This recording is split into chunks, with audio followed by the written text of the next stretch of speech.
Party के बहुत ही संघर्षशील, ऊर्जावान, नौजवान युवा नेता देवेंद्र कादियान जी, रामनिवास पटवारी जी और पार्टी के सभी सहयोगी, पार्टी के कार्यकर्ता, पार्टी के पदाधिकारी, इलेक्ट्रॉनिक मीडिया और प्रिंट मीडिया के मेरे परिवारजन, मैं तहे दिल से पहले तो आपका सबका स्वागत करता हूँ, वेलकम करता हूँ, अभिनंदन करता हूँ। और समय समय पर मुझे, अगर मैं इतिहास में याद करूँ, जब मैं इंसो का प्रधान था तब भी, जब मुझे अन्य जिम्मेवारी मिली तब भी पानीपत की मीडिया के मेरे परिवार का बड़ा सहयोग मिलता रहा। और आज जब मैं युवा का अध्यक्ष बन के पहली बार आया हूँ तब भी आप सब लोग पधारे हैं और आज आपसे रूबरू होने का अवसर मिला है, इसके लिए मैं आपका आभारी हूँ, आपका शुक्रिया अदा करता हूँ।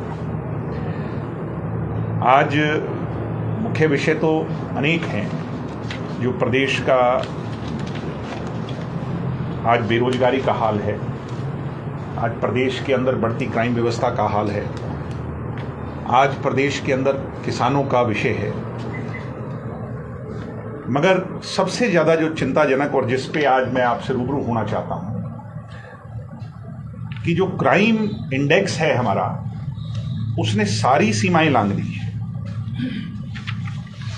अगर पिछले एक महीने की एवरेज में निकालूं तो लगभग हर रोज 3 मर्डर हरियाणा प्रदेश के किसी ना किसी कोने में हो रहे हैं। कल रात की भी एक घटना है कि एक नौजवान की हत्या पंचकुला के अंदर एक मॉल में बदमाशों ने जाकर के। 4 बलात्कार हर रोज हो रहे हैं और 100 से ज़्यादा चोरी और लूटपाट की घटनाएं हर रोज रजिस्टर हो रही हैं। सिर्फ एक महीने का इंडेक्स में आपको दे रहा हूं। सरकार जब प्रजातांत्रिक प्रणाली से चुनी जाए और उस पर ब्यूरोक्रेसी हावी हो जाए, यानी अफसरशाही हावी हो जाए, चुने हुए नुमाइंदों की पूछ ना रहे, तब हश्र ऐसा ही होता है। मुख्यमंत्री जी के गृह जिले के अंदर आप सब पत्रकार जानते हैं कि ये घटना घटी जिसके अंदर एक्साइज डिपार्टमेंट के लोगों ने शराब का ठेका छुड़वाने से मना कर दिया और ये कह दिया कि जी बदमाशी और गुंडाई इतनी ज़्यादा है कि हम सड़कों पर निकल करके ठेके नहीं छुड़वा सकते, बल्कि हमें पुलिस प्रोटेक्शन भी है। मुख्यमंत्री जी के जब गृह जिले का ये हाल है और शराब के ठेकेदार दहशत के अंदर जी रहे हैं, तो आप कल्पना कर सकते हैं कि हरियाणा प्रदेश की स्थिति क्या होगी। यहां पर भी पानीपत के अंदर निजामपुर गांव है, उसके अंदर बाउंसरों ने एक किसान को जिंदा जला दिया। ये कोई प्रॉपर्टी विवाद बताया जा रहा है और पुलिस ने इसमें एफआईआर दर्ज करने से भी बहुत डिले किया, विलंब किया। आप सब लोगों ने जब इसके बारे में मुद्दा उठाया तो ये मुद्दा बाद में उठ करके आया।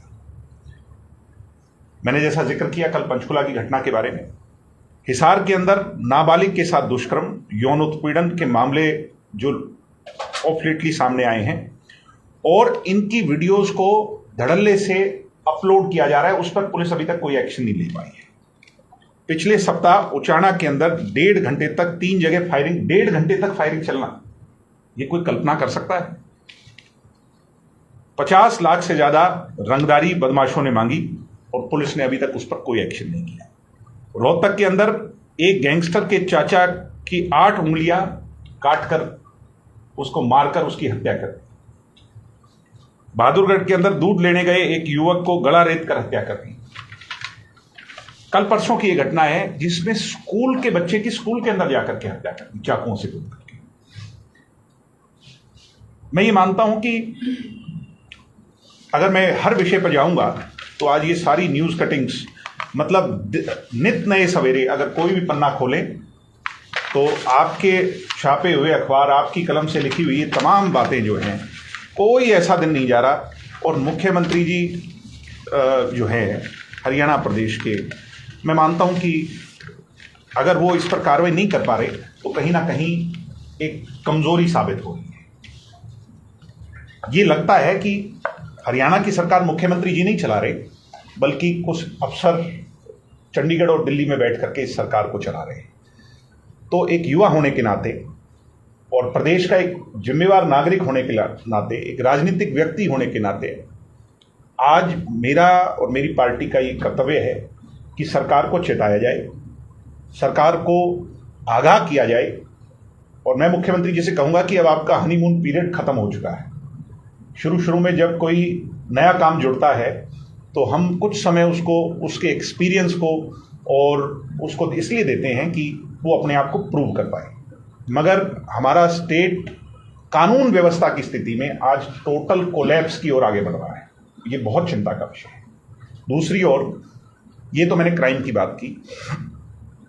जो मामला अभी हाई कोर्ट के अंदर आपने ऑफ लेटली देखा होगा, इकोनॉमिकली वीकर सेक्शन को लेकर 5 नंबर का जो मैटर, सरकार ने कुछ लोगों को सूची से हटा दिया, उस विषय के अंदर अगर मैं आंकड़ा जोड़ूं तो लगभग 18 से 25 हजार लोगों की भविष्य, उनके रोजगार पर आज तलवार लटक रही है। सरकार अपना पक्ष नहीं रख पाई, सरकार उनको प्रोटेक्ट नहीं कर पाई, तो नौकरी देना तो दूर की बात, इतने लोगों की नौकरी जाने का खतरा आज मंडरा रहा है। कौशल रोजगार निगम, सरकार जिसकी बड़ी वाहवाही लूटती है कि हम कौशल रोजगार निगम के तहत लोगों को रोजगार देंगे। आपको याद होगा कि चुनाव से पहले यह वादा था बीजेपी का कि हम कौशल रोजगार के अधीन जो लोग हैं उनकी नौकरी पक्की करेंगे, उनको पक्का लगाने का काम करेंगे। आपको अचंभा होगा कि हजारों लोगों को नित नए सवेरे नोटिस देकर के हटाने का काम हुआ है। एक यूनिक मामला सिरसा का, जिसकी वकालत मैंने खुद करी, जिसकी लड़ाई मैंने खुद लड़ी। 2 बहनों को यूनिवर्सिटी से हटा दिया गया बिना पूछे, बिना बताए, जबकि कानून ये कहता है कि जब तक उनकी जगह कोई पक्का रोजगार, पक्का एम्प्लॉय नहीं आ जाता तो कौशल रोजगार वाले को नहीं हटाया जा सकता। उनको आधी रात को हटा दिया गया। हाई कोर्ट में मामला गया, हाई कोर्ट से स्टे होकर के वो रीइंस्टेट हुए। यानी सरकार की एक नियत है कि किसी ना किसी तरह ये जो कच्चे लोग लगे हुए हैं इनको भी हटाया जाए। आज प्रदेश की शिक्षा व्यवस्था की प्रणाली, आप कॉलेजेस का हाल देख लीजिए। मैं तो खुद छात्र राजनीति से बड़ा लंबे अरसे तक जुड़ा रहा, मगर इतनी बदव्यवस्था मैंने किसी भी राज्य में नहीं देखी। पीछे कांग्रेस का भी रहा, हमारा भी रहा, पीछे बीजेपी की सरकारें देखी, मगर इस साल और अभी दाखिलों का समय शुरू हो जाएगा। मैं कोई ज्योतिष पंडित तो नहीं हूं, मगर हरियाणा के कॉलेजों में आधे से ज्यादा सीटें खाली हैं और इससे भी आंकड़ा बहुत ज्यादा आगे बढ़ने वाला है। आपको अचंभा होगा कि सरकार कह रही है हम मेडिकल कॉलेज बनाएंगे, हर जिले के अंदर कॉलेजेस की व्यवस्था करेंगे, हर उस पर ब्लॉक लेवल पे करेंगे। आपको यह भी अचंभा होगा कि हमारे पास इंफ्रास्ट्रक्चर नहीं है, पढ़ाने को टीचर नहीं है, प्रोफेसर नहीं है, बहुत बदहाली है आज के दिन। इसके साथ साथ ITIs जो मोस्ट इंपॉर्टेंट है, बेसिक स्किल डेवलपमेंट अगर मिल सकती है तो ITIs के माध्यम से मिल सकती है। ITIs आधे से ज्यादा आज बंद होने की कगार पर खड़ी है। अगर मैं डाटा शेयर करूं तो आपको भी अचंभा हो जाएगा। इक्विपमेंट्स हमारे पुराने हो चुके हैं, सरकार उसको लेकर के भी कोई चिंतित नहीं है। और ऊपर से बेरोजगारी और इन तमाम चीजों के साथ साथ अगर क्राइम प्रदेश में इस हद तक बढ़ जाए, मुझे लगता है अब जो घटनाएं घट रही हैं, अभी पीछे एक पत्रकार को भी दिन दहाड़े झज्जर के अंदर मार दिया गया और आपने देखा कि कैसे उस पर विलंब हुआ, कोई कार्रवाई नहीं हुई। सम्मानित पत्रकार साथियों, आने वाले समय में सिर्फ पत्रकारों को नहीं, मुझे लगता है राजनीतिक लोगों पर भी कल को ये आंच आ जाएगी। यानी कोई भी सुरक्षित नहीं होगा इस प्रदेश के अंदर, कोई व्यक्ति सुरक्षित नहीं बचेगा इन गुंडई और इस बदमाशी से। और सरकार के मुखिया मुस्कुराते तो मीठा मीठा हैं, मगर मुस्कुराहट से सरकार नहीं चलती। सरकार जज्बे से, सरकार कार्रवाई से, सरकार नियत और नीति से, सरकार अफसरशाही पर कंट्रोल से चलती है, जिसमें आज की सरकार पूरी तरह कोलैप्स हो चुकी है। अगर क्राइम के हालात नहीं सुधरे तो भविष्य में हमारी युवा इकाई जो है इसके खिलाफ पूरे प्रदेश भर में बड़ा आंदोलन छेड़ेगी, लड़ाई लड़ेंगे, सरकार को उसकी असलियत दिखाने का काम करेंगे और सरकार को मजबूत करेंगे। एक आपके नगर निगम का भी बड़ा सफाई घोटाले का मामला, शायद किसी से छुपा नहीं। ये आपके यहाँ पे एक प्रसिद्ध अखबार की जो लेख है उसमें लिखा हुआ है कि किस प्रकार जो पहले का रेट था 84 से बढ़ाकर 154 कर दिया गया। इस पर RTI हुई और तमाम चीजें आई, मगर सरकार आंखें मूंद करके सो रही है, कुंभकर्ण की नींद सो रही है। इतनी बड़ी लूट इस जगह पर मच जाती है।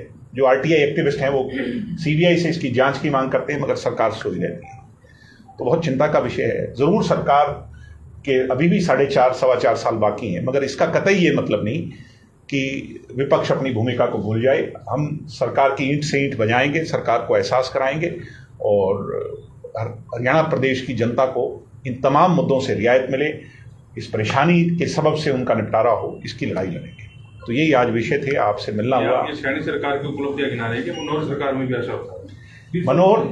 मनोहर सरकार के अंदर जो होता था वो पास्ट है, इतिहास है, और वो किसी से छुपा नहीं है। मगर आज के दिन एक नया मुख्यमंत्री, एक नई सरकार, नए नुमाइंदे जिनको चुन करके प्रदेश की जनता ने भेजा, मैं उनका हाल आपसे साझा कर रहा हूं। 9 महीनों के अंदर क्या हुआ, मैं उसका हाल और उस पर आपसे बातचीत कर रहा हूं। क्योंकि नई सरकार, प्रदेश की पुरानी सरकार के अंदर जो लोग बैठे थे आज वो इस सरकार में नहीं, आज नए लोग बैठे हैं, उन पर जिम्मेवारी है, वो इस पर क्या एक्ट कर रहे हैं, ये आज उसका एक कच्चा चिट्ठा है जो प्रदेश का एक जो है ना भयभीत करने वाला चेहरा। इतने बुरे हालात होने के बाद भी अभी विधानसभा के बाद लोग निगम के इलेक्शन हुए, नगर पालिका के, तो उसमें भी बड़े मैंडेट से जो है जीते हैं ये लोग, तो पब्लिक को ये बातें समझ नहीं आ रही जो आप लोग समझाना चाहते हैं। मैंने जैसा कहा, पीछे आपने भी देखा कि जाति पाति धर्म मजहब के नाम पर हमें बंटवारा कर करके, हमारे बीच में उस कदर जहर घोल करके बीजेपी ने चुनावी राजनीति को जीतने का तो एक फॉर्मूला कुछ समय के लिए शायद हासिल कर रखा है। क्या ये देश के लिए अच्छा है? क्या ये प्रदेश के लिए अच्छा है? क्या ये हमारे नौजवानों के भविष्य को सुनहरा बनाएगा? ये एक बड़ा सवाल है। इसलिए हमारी लड़ाई सिर्फ चुनावी राजनीतिक तक नहीं है। हो सकता है कि कोई जीत जाए, कोई हार जाए, कोई रह जाए, कोई बढ़ जाए, वो एक अलग विषय है। हो सकता है कि 2 लोगों की लड़ाई में तीसरा निकल जाए, तो ये संभव है। मगर बीजेपी की आज की जो सरकार की स्थिति है, मैं उसमें एक ही वर्ड में इसको कंप्लीट करूंगा, कंपाइल करूंगा कि ये अफसरशाही की सरकार है। मुख्यमंत्री इस सरकार के मालिक हैं ही नहीं। मुझे लगता है कि मुख्यमंत्री के अलहदा कुछ ऐसे लोग हैं, शायद आप भी उन्हें जानते हो, मैं भी जानता हूं, नाम लेना ठीक नहीं, मगर सरकार को चलाने वाले लोग पॉलिटिकल लोग नहीं हैं, चुने हुए नुमाइंदे नहीं हैं जिनको 4 साल के बाद, 5 साल के बाद लोगों में जवाबदेही करनी है। वो लोग अफसर हैं जिनको प्रदेश की जनता से जिनका कोई वो नहीं है। ये आपकी छात्र इकाई ये चीजें जो है लोगों के बीच में लेके जाएगी। छात्र इकाई नहीं, अब छात्र इकाई अपना काम करेगी, वो स्टूडेंट्स की बात करेगी। अब हम जो युवा हैं प्रदेश के, उनका भविष्य सुनहरा बने, उसकी लड़ाई हम लड़ेंगे, और जो सरकार की नाकामियां हैं उसको जाने पड़ेंगे। ऑपरेशन सिंदूर को लेकर क्या कहेंगे सर? लोग कह रहे हैं कि अब भारतीय जनता पार्टी उसको भी राजनीतिक फायदे में बनाने की कोशिश कर रही है। नहीं, ऑपरेशन सिंदूर, पहले तो आपको 2 चीजें समझनी होगी। ऑपरेशन सिंदूर जो है वो इस देश की एक जिम्मेवार सरकार का एक एक्शन था हमारे दुश्मनों के खिलाफ। उसमें हमारी सेना ने एक्ट किया, और सेना ने जो बहादुरी दिखाई, उसका जो जज्बा था, मैं मानता हूं कि हो सकता है हमारे से भी इक्विप्ड सेनाएं हों, अमेरिका की हो, चाइना की हो, और देशों की हो, मगर जो बहादुरी हमारी सेना की थी उसका कोई दूर दूर तक मुकाबला नहीं। पाकिस्तान को हमने नाको चने चबवाए, उसको उसका एहसास कराया, उसको उसकी हैसियत और उसका इल्म उसको हो गया। बहरहाल, आप दूसरा सवाल उठा रहे हैं, जो बीजेपी सिंदूर बांट रही है या बांटने की प्लानिंग कर रही है, वो एक राजनीतिक विषय है। और जनता, अब हम सोशल मीडिया का ज़माना है, सब बहुत जागरूक लोग हैं, देख रहे हैं किस प्रकार बीजेपी के लोगों को एक्सपोज कर रहे हैं। अगर आप, मोदी जी आज उस पोस्ट पर हैं प्रधानमंत्री की, उनकी जगह मनमोहन सिंह भी रहे, किसी ज़माने में इंदिरा गांधी भी रही होंगी, कोई चरण सिंह भी रहे होंगे, कोई और भी रहे होंगे। जो मोदी ने किया, अगर इसकी मोदी जी के अलावा भी कोई देश का प्रधानमंत्री होता तो वो शायद देश की सुरक्षा, देश की अखंडता के लिए इसी जज्बे से लड़ाई लड़ता। उसके अंदर आप उसको बांटे उसे नहीं देख सकते। तो मेरा कहने का मतलब है, ये 2 अलग विषय हैं। एक विषय जो सरकार के मुखिया को जिम्मेवारी निभानी चाहिए थी, हमारी देश की सेना को निभानी चाहिए थी, उन्हें भरपूर निभाई। क्या इस पर राजनीति होनी चाहिए? ये शर्मसार करने वाली बात है। सर, आने वाले समय में जेजेपी की मजबूती के लिए आप क्या करने वाले हैं इसका? हमारा लक्ष्य 15 जून से पूरे प्रदेश भर का जो है ना, हमने मेंबरशिप ड्राइव अभियान चला दिया है। 90 के 90 हलकों में इस ड्राइव को चलाएंगे। 5 लाख नए सदस्य जेजेपी के अंदर हमने जोड़ने हैं, और उस टारगेट के लिए अब हम काम करेंगे। राहुल गांधी भी आए हैं सर हरियाणा में। हम ये भी अभी मेरे से पहले सवाल पूछ रहे थे कि राहुल गांधी का, आप ये देखिए कि हरियाणा में 2.5-3 करोड़ लोगों की आबादी है। हरियाणा वो प्रदेश जो दिल्ली को 3 तरफ से घेरता है, उसका मैंडेट आए हुए 9 महीने हो गए, और कांग्रेस को विपक्ष की भूमिका प्रदेश की जनता ने सुपुर्द कर दी। कांग्रेस का राहुल गांधी, जो कांग्रेस का नेता, चंडीगढ़ के अंदर आकर के संगठन की बात तो कर सकता है, मगर प्रदेश की जनता का जो दूसरा सबसे महत्वपूर्ण पद है मुख्यमंत्री के बाद, वो विपक्ष के नेता का है, उसका चयन नहीं कर पाए। तो इससे शर्मसार करने वाली बात क्या होगी? यानी उनको हरियाणा की कोई चिंता नहीं, उनको सिर्फ कांग्रेस की चिंता है। हरियाणा की चिंता होती तो सबसे पहले वो नियुक्ति विपक्ष के पद की करते। दिग्विजय जी, जैसे 5 साल पहले, अभी 4 साल पड़े हैं इलेक्शन में जी पहले वाले हालात फिर बन जाते हैं आप लोगों के साथ, 10 एमएलए 15 एमएलए आ जाते हैं जी। फिर बीजेपी के साथ रहेंगे। आप तो हाइपोथेटिकल सवाल पूछ रहे नहीं, हो। क्योंकि- पॉलिटिक्स में हाइपोथेटिकल सवाल हाइपोथेटिकल इसलिए है क्योंकि पहले ऐसा हुआ, लोगों ने, आपने जमुना पार की बात करी, लोगों को ये नहीं पता था कि जिसके खिलाफ आप लोगों को दे रहे हैं, वोट दे रहे हैं, आप लोग उनके साथ जाएं, क्योंकि जनता भी आपसे सवाल पूछेगी। जनता हमारे से सवाल पूछ रही है, बार बार पूछती है। आपका सवाल भी बहुत वाजिब है और मैंने इस सवाल का अनेकों बार, अनेकों प्रेस कॉन्फ्रेंसेज में जवाब दिया, आज फिर दे देता हूं।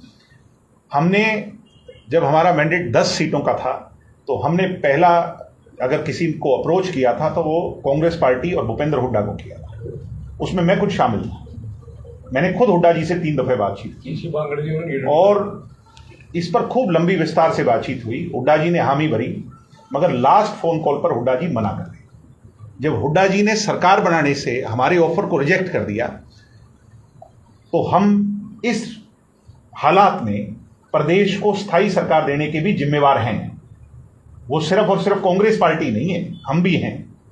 ऐसे हालात में तीसरा कोई राजनीतिक दल है नहीं इसके सिवाय, तो स्थायी सरकार कैसे दी जा सकती है प्रदेश को? क्या प्रदेश की जनता को, प्रदेश के टैक्स पेयर को दोबारा चुनाव में धकेला जा सकता है?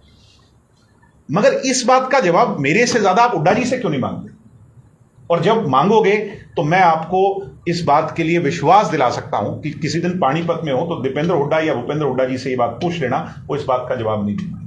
और अगर वो जवाब देंगे तो मेरे पास कॉल लॉग्स तक भी मैंने उनके एक्सपोज किए थे कि हुड्डा जी, मेरी आपसे बातचीत हुई, मैंने आपसे इस समय पर बातचीत की, आपको ऑफर दिया, आपसे यहां तक भी बातचीत हुई कि आप अपने केंद्रीय नेतृत्व से बातचीत करें। हम सरकार में बाहर से भी आपको समर्थन देने को तैयार हैं, हम सरकार में शामिल भी नहीं होना चाहते, प्रदेश को सिर्फ स्थायी सरकार मिले। मगर वही कांग्रेस के लोग जो है अनाप शनाप बातें कर करके हमें जो है ना, प्रदेश के, हमें तो क्या, प्रदेश की जनता को भ्रमित करते आए, जिसका खामियाजा हो सकता है हमें भुगतना पड़े, मगर लॉन्ग टर्म में कांग्रेस को भुगतना पड़े। फ्यूचर की बात कर रहा हूँ, मैं फ्यूचर की बात कर रहा हूं। हम प्रदेश को स्थायी सरकार देना चाहते हैं, उसके लिए कमिटेड हैं। मगर जैसा आप हाइपोथेटिकल सवाल पूछ रहे हैं कि 10 सीटें आए, 15 आए, मैं कहता हूं कि हमारी 50 सीट आएंगी, हम पे मेजोरिटी आएगी, मजबूती से हम आगे बढ़ेंगे और उसके लिए दिन रात मेहनत। अभी जी भी ऐसा कह रहे हैं कि इस बार सरकार हम बनाएंगे। कहने का हक उनको भी है, सबको है, और वो भी ऐसा कह सकते हैं, हमें उससे